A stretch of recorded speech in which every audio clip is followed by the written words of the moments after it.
Let's dive into a story that will absolutely get under your skin. It's a chilling tale from the 19th century that asks a pretty terrifying question. What if the kindest, most selfless person you knew was actually a monster? We're talking about a Causa Secreta, or The Secret Cause, by the brilliant Brazilian author Machado de Assis. It's an exploration of the darkest corners of the human mind, all hidden behind a perfect mask of virtue.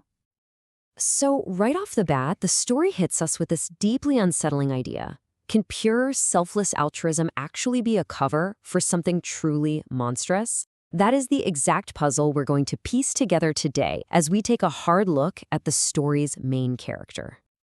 All right, let's meet the man at the center of it all, Fortunato Gomes de Silveira.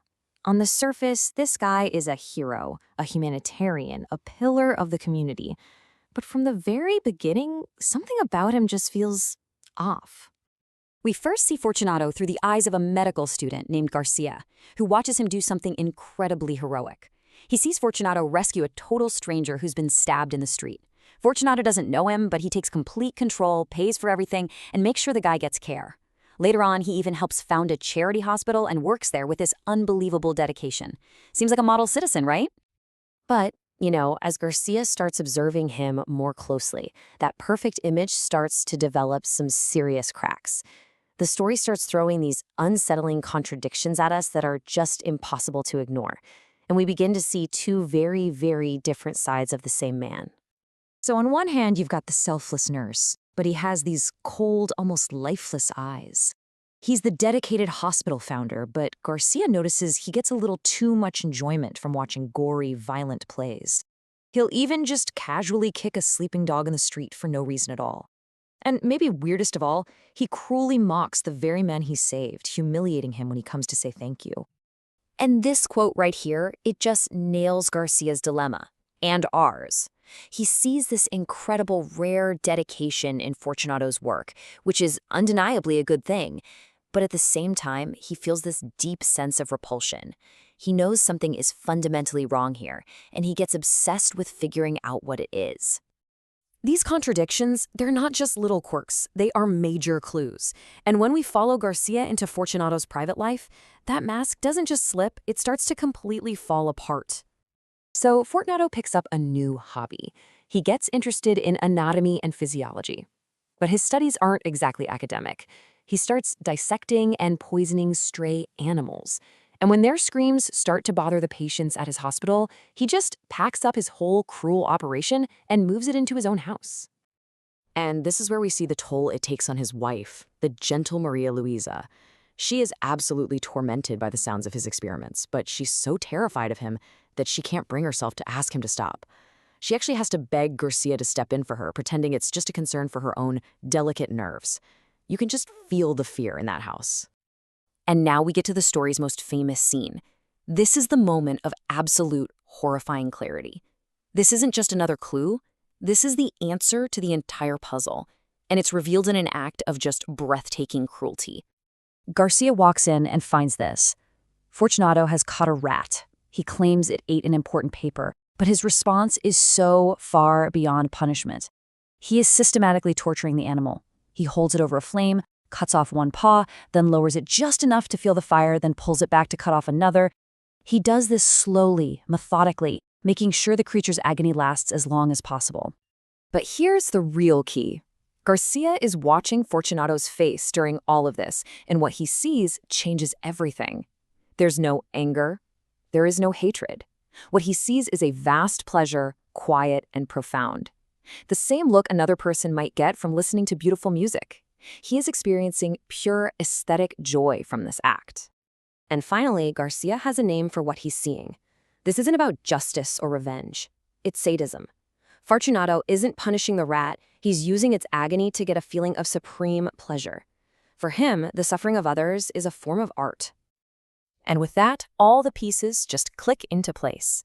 Garcia realizes that Fortunato's entire personality is built on this secret cause. His whole sense of the world is inverted. Pain doesn't repel him, it fulfills him. He's a connoisseur of suffering, a dilettante of pain. He is, as Garcia thinks, a small-scale version of the famously cruel Emperor Caligula. The rat scene gave Garcia the theory, but the story's absolutely devastating climax provides the final, undeniable proof. Only this time, the victim isn't an animal. It's the human being he's supposed to love. His wife, Maria Luisa, gets terribly sick with tuberculosis. And to the outside world, Fortunato is the perfect, devoted husband. He never leaves her side. He tends to her every need. But Garcia, who now knows the secret, can only watch in horror. You see, he isn't nursing her out of love. He is there to watch. The story says he drank in one by one the afflictions of the beautiful creature, observing her slow, painful death with that same quiet, profound pleasure he got from torturing the rat. He never sheds a single tear. So, after Maria Luisa dies, Garcia and Fortunato are keeping watch over her body. Fortunato steps out for a second. Overcome with his own grief, Garcia leans down and kisses her forehead. The emotion is just too much, and he completely breaks down, sobbing. And right at that moment, Fortunato comes back to the doorway and sees the whole thing. And here it is, the story's final, brutal gut punch. Fortunato isn't jealous. He's not angry. He watches Garcia's breakdown not with suspicion, but with pure enjoyment. He just stands there and calmly, tranquilly savors the raw emotional agony of another human being. For him, this display of moral pain is deliciously long. So, what is Machado de Assis telling us with this incredibly disturbing story? What's the ultimate point of revealing this awful secret cause? Well, the secret cause is this deep-seated sadism.